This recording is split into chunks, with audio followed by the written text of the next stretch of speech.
இன்றைக்கு நாம் தியானிக்க இருக்கிற வசனம் யாக்கோபு 1 வசனம். சோதனையை சகிக்கிற மனுஷன் பாக்கியவான், அவன் உத்தமன் என்று விளங்கின பின்பு கர்த்தர் தம்மிடத்திலே அன்பு கூறுகிறவர்களுக்கு வாக்குத்தத்தம் பண்ணின ஜீவ கிரீடத்தை பெறுவான் என்று இன்றைக்கும் கர்த்தர் நம்மோடு கூட இந்த வசனத்தின் மூலமாக இடைப்படுகிறத பார்க்குறோம். சோதனையை சகிக்கிறவன் பாக்கியவான். இன்னைக்கு என்ன சொல்கிறாரு? சோதனையை சகிக்கிறவன் பாக்கியவான், அதனால் அவன் உத்தமன் என்று விளங்குவான். கர்த்தர் தம்மிடத்தில் அன்பு கூறுகிறவர்களுக்கு அவர் வாக்கு பண்ணின அந்த ஜீவ கிரீடத்தை கொடுப்பேன் என்று இன்னைக்கு நமக்கு வாக்குரைக்கிறத பார்க்குறோம். அதனால் சோதனை வரும்போது நம்ம சோர்ந்து போகாமல் தேவனுடைய சமூகத்திலே நாம் பொறுமையோடு காத்து இருக்கும்போது கர்த்தர் அவரிடத்துல நாம் அன்பு கூறுகிறதுனால வாக்குத்தத்தம் பண்ணின அந்த ஜீவ கிரீடத்தை நமக்கு கொடுப்பார். ஏன்னா சோதிக்கப்படுகிற எவனும் நான் தேவனால் சோதிக்கப்படுகிறேன் என்று சொல்லாதிருப்பானாக என்றே அடுத்த வசனத்தில் சொல்லுகிறத பார்க்குறோம். ஏன்னா தேவன் பொல்லாங்கினால் சோதிக்கிறவர் அல்ல இல்லையா? அவர் ஒருவனையும் அவர் சோதிக்கிறவரும் அல்ல. ஏன்னா அவனவன் தன் சுய இச்சையின்படி விழுந்து போய் தான் சோதிக்கப்படுகிறானே தவிர தேவனால் சோதிக்கப்படுகிறது அல்ல. அதனால் இன்னைக்கு சோதிக்கப்படுகிற நீங்கள், சோதனைக்கு உட்படுகிற நீங்கள் பாக்கியவான்கள் தான். ஏன்னா உங்களை கர்த்தர் புடமிடுகிறார். புடமிட்ட பின்பு நீங்கள் சுத்த பொன்னாக விளங்குவீங்க என்றே வேத வசனம் சொல்லுகிறதையும் பார்க்குறோம். 1 பேதுரு 5:10 பார்க்குறோம். கிறிஸ்து இயேசுக்குள் நம்மை தமது நித்திய மகிமைக்கு அழைத்தவராக இருக்கிற சகல கிருபையும் பொருந்திய தேவன் தாமே கொஞ்ச காலம் நாம் பாட அனுபவிக்கும்படியாக நம்மளை சீர்படுத்தி ஸ்திரப்படுத்தி பலப்படுத்தி அவர் நிலைநிறுத்துவார். அவர் நித்திய ராஜ்யத்தில் நம்மை கொண்டு போய் சேர்க்கும் மட்டும் தேவன் நம்மை கைவிடாது இருப்பார் இல்லையா? அவர் நித்திய மகிமைக்கு நம்மை அழைத்திருக்கிறார். நித்திய ஜீவனிலே நாம் காணப்படுவோம். அதுக்கான சகல கிருபையும் பொருந்திய தேவன் கொஞ்ச காலம் நம்மளை பாடு அனுபவிக்கும்படியாக அனுமதித்திருக்கிறார். இதை நம்ம உணரும் போது தேவனுக்கு நம்ம ஸ்தோத்திரம் சொல்லி பொறுமையோடு நாம் காத்திருக்கும் போது கர்த்தர் அந்த ஜீவ கிரீடத்தை நமக்கும் கொடுப்பார். 1 பேதுரு 1:6-8 வரைக்கும் பார்க்கும்போது இதிலே நீங்கள் மிகவும் சந்தோஷப்படுவீர்கள் என்று வேதவசனம் சொல்லுது. எதில்? நமக்கு பரலோக ராஜ்யத்தில் தேவன் வைத்திருக்கிற சுதந்திரம், அதை நாம் நினைத்து ஓடும்போது நாம் சந்தோஷப்படணும். அதுக்காக நம்ம துன்பப்பட வேண்டியது இல்லை. ஏன்னா கொஞ்ச காலம் பலவிதமான சோதனைகளிலே துக்கப்படுவீர்கள்னே வேதவசனம் சொல்லுது. அழிந்து போகிற பொன் வெள்ளியை பார்க்கிலும் சோதிக்கப்படுவது, அதை பார்க்கிலும் அதிக விலையேற பெற்றதாக இருக்கிற உங்கள் விசுவாசம் சோதிக்கப்படுது. அப்போ நமக்கு இப்போ வருகிற சோதனை எதை நம்மளை பரீட்சித்து பார்க்குதுன்னா நம்முடைய விசுவாசத்தை பரீட்சித்து பார்க்குது. அதனால இயேசு கிறிஸ்து வெளிப்படும் போது அவர் நமக்கு புகழ்ச்சியும் கனமும் மகிமையும் உண்டாக்க வைக்க போகிறார் இல்லையா? அதனால அந்த நித்திய மகிழ்ச்சி, அந்த நித்திய சந்தோஷத்துக்கு நாம் என்ன பண்ணோம்? பொறுமையோடு காத்திருக்கணும். அந்த சோதனையை சகிக்கிறவர்களாக இருக்கணும். அவரை நீங்கள் காணாமல் இருந்து அவரிடத்தில் அன்பு கூறுவீர்கள். இப்பொழுது அவரை தரிசியாமல் இருந்து அவரிடத்தில் விசுவாசம் வைத்து சொல்லி முடியாத மகிமையால் நிறைந்ததுமாய் இருக்கிற சந்தோஷம் உள்ளவர்களாய் களி கூர்ந்து அந்த ஆத்தும ரட்சிப்பை நீங்கள் பெற்றுக்கொள்றீங்க இல்லையா? அப்போ அவரை காணாமல் இருந்து அவரை விசுவாசிக்கிறீங்க.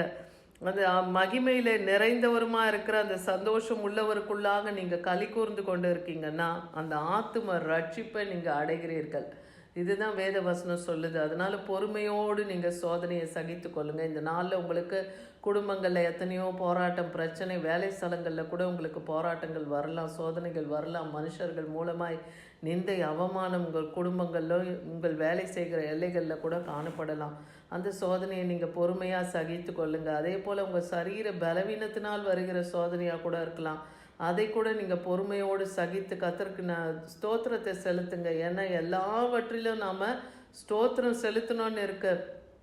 அது எப்படி சொல்கிறீங்கன்னு நீங்கள் கேட்கலாம். ஏன்னா கர்த்தர் நம்மை இருதயத்தை அவர் சோதித்து பார்க்குற தேவனாக இருக்கிறாரு. நம்ம துன்பப்படும் சோதிக்கப்படும் போதும் நம்ம கர்த்தரை நிந்திக்காமல் இருக்கோமா? ஏன்னா யோபு நீதிமானாக இருந்தார் இல்லையா? அப்படிப்பட்ட அவருக்கு என்ன ஆச்சு? அவர் உத்தமத்திலே நிலைத்திருந்தார்.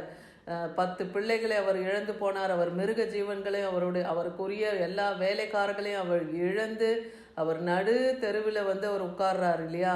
ரெட்டுடுத்தி சாம்பலில் உட்கார்றாரு. அவர் உச்சந்தலையிலிருந்து உள்ளங்கால் வரைக்கும் அவர் கொப்பளங்களினாலே நிரப்பப்பட்டு இருந்தது. அப்படிப்பட்ட நிலையிலும் அவர் கர்த்தரை தூஷிக்காமல், என் தேவன் எனக்கு எல்லாம் கொடுத்தார், அவர் எடுத்தார், அவருடைய நாமத்துக்கு ஸ்தோத்திரம்னு சொல்கிறாருல்ல, அப்போ தேவனை அந்த எல்லையிலையும் அவர் மகிமைப்படுத்துறது போல நாமும் மகிமைப்படுத்துவதற்கு என்ன, நாமும் தேவனை மகிமைப்படுத்துவோம் எந்த ஒரு சோதனையான சூழ்நிலையில. ஏன்னா தேவன் நமக்கு நிச்சயமாகவே பதில் தருவார். எல்லா பிரச்சனைக்கும் முடிவு என்று ஒன்று உண்டு. தொடக்கம்னு இருந்தால் முடிவு இருக்கும். அதனால் அந்த பிரச்சனை போராட்டங்கள் எல்லாவற்றிற்கும் முடிவு உண்டு. ஏன்னா வெளிப்படுத்தல் 2:10 படிக்கிறோம், நீ படப்போகிற பாடுகளை குறித்து எவ்வளவும் பயப்படாதே, இதோ நீங்கள் சோதிக்கப்படும் பொருட்டு பிசாசானவன் உங்களில் சிலரை காவலில் போட்டு 10 நாள் உங்களை உபத்திரவப்படுத்துவான். ஆகிலும் மரண பரியந்த வரைக்கும் நீங்கள் கர்த்தருக்கு உண்மையாக இருக்கீங்களா, அப்பொழுது தேவன் உங்களுக்கு ஜீவ கிரீடத்தை கொடுப்பேன்னு இன்னைக்கு வாக்கு பண்ணுறாரு. அப்போ பிசாசானவன் நம்மை சோதிக்க வருகிறான். கர்த்தரிடத்திலே உத்தரவு கேட்டுக்கொண்டு தான் அன்னைக்கு யோபுவுக்கு அவன் சோதித்தான் இல்லையா? அப்போது இன்னைக்கு நம்ம சோதிக்கிறதுக்கு நாம் ஏமாத்துறோம். நாமும் எல்லா மனுஷரும் பாவத்தினால தான் பிறந்தோம், எல்லாருமே பாவிகளை தான் இருக்கிறோம் இல்லையா? அவருடைய திரு ரத்தத்தினாலே கழுவப்பட்டு அவர் கிருபையினாலே நம்ம ரட்சிக்கப்பட்டிருக்கிறோம். அதனால இன்னைக்கு பாடுகளை அனுபவிக்கிற நம்மை கர்த்தர் என்ன சொல்கிறாரு, பயப்படாதீங்க. நீங்கள் சோதிக்கப்படும் பொருட்டு பிசாசு உங்களிடத்துல எத்தனை அவன் உபத்திரவப்படுத்தினாலும் நீங்கள் பயப்படாதீங்க. ஏன்னா மரண பரியந்து நீங்கள் கர்த்தரிடத்துல உண்மையாக இருக்கும்போது உங்களுக்கு அந்த ஜீவ கிரீடத்தை கொடுப்பேன்னே சொல்கிறார். இதோ பொறுமையாக இருக்கிறவர்கள் பாக்கியவான்கள் என்கிறோம். யோபுவின் பொறுமையை நாம் கேள்விப்படுறோம், அவருடைய முடிவையும் நாம் பார்க்குறோம். கர்த்தர் இரக்கமும் மனதுருக்கமுமாக இருந்து அவருடைய கூப்பிடுதலை கேட்குறாரு, அவருக்கு பதில் தருகிறார். யாக்கோபு 5:11 இப்படியாக சொல்லுகிறத பார்க்குறோம்.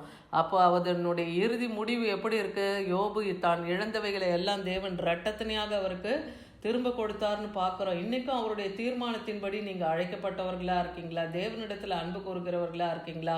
அப்போ தேவன் சகலத்தையும் உங்களுக்கு நன்மைக்கு ஏதுவாக நடக்கிறது என்று நாமளும் அறிஞ்சிருக்கிறோம். தேவன் எல்லாமே நமக்கு நன்மைக்கு ஏதுவாக தான் நடத்துவார். இது ரோமர் 8:28 சொல்லுகிறத பார்க்குறோம். அதே போல் ஆத்துமாவை கொல்ல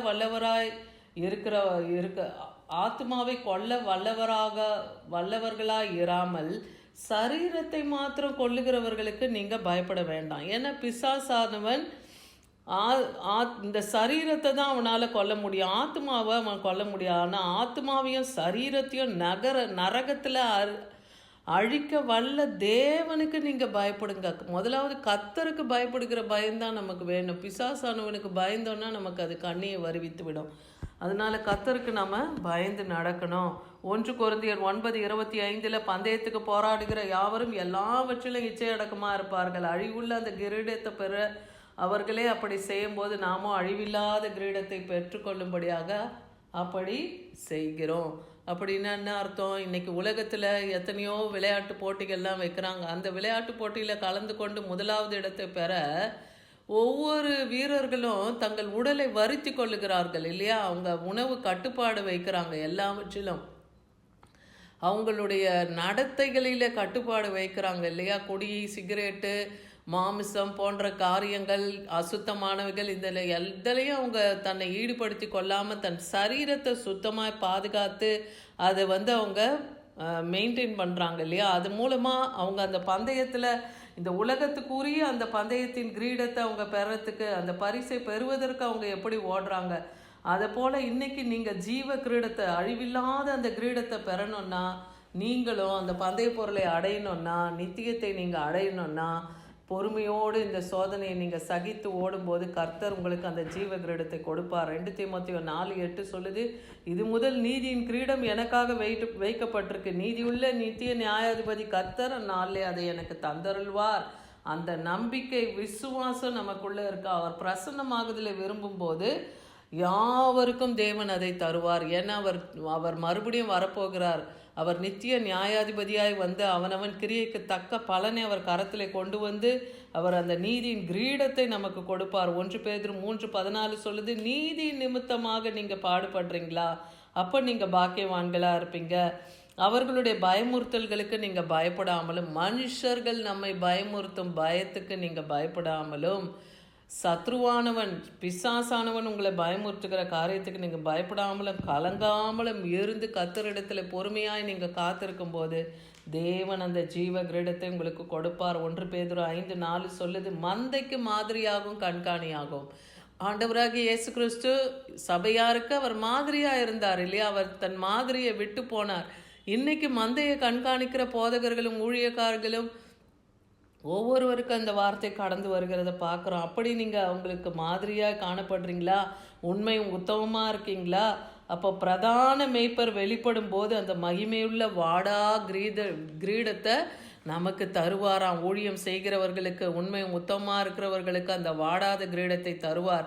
வெள்ளியை குகையும் பொன்னை வந்து புடமிட சோதிக்கும் இருதயங்களையோ கர்த்தர் சோதிக்கிறார் இல்லையா? வெள்ளியை குகை புடமிடுமா, பொன்னை வந்து அக்கினி புடமிடும். அப்படி புடமிட்டு அதெல்லாம் சுத்தமாகும். வெள்ளியில் இருக்க கலிங்குகளை நீக்கி அது சுத்த வெள்ளியாகும். பொண்ணு அக்னியில் போடும்போது அது சுத்த பொண்ணாக விளங்கும். அதை போல் நம்மையும் தேவன் விசுவாசத்தின்படி, நம்மளுடைய விசுவாசத்தின் அளவின்படி நம்மை சோதித்து நம்மை சுத்த பொண்ணாக விளங்க பண்ணுவார். ஏன்னா தேவன் நம் இருதயங்களை சோதித்து அறிகிறவராக இருக்கிறார் என்று நீதிமொழிகள் 17:3 சொல்லுது. 1 பேதுரு 4:13 சொல்லுது, கிறிஸ்துவின் மகிமை வெளிப்படும் போது நீங்கள் களி கூர்ந்து மகிழும்படியாக அவருடைய பாடுகளுக்கு நீங்களும் பங்காளியாக இருந்து சந்தோஷப்படுங்கள். ஏன்னா ஆண்டவராகிய இயேசு கிறிஸ்து இந்த உலகத்தில் நம்முடைய பாவம் அக்கிரமம் மீறுதலுக்காக அவர் பாடுபட்டார்.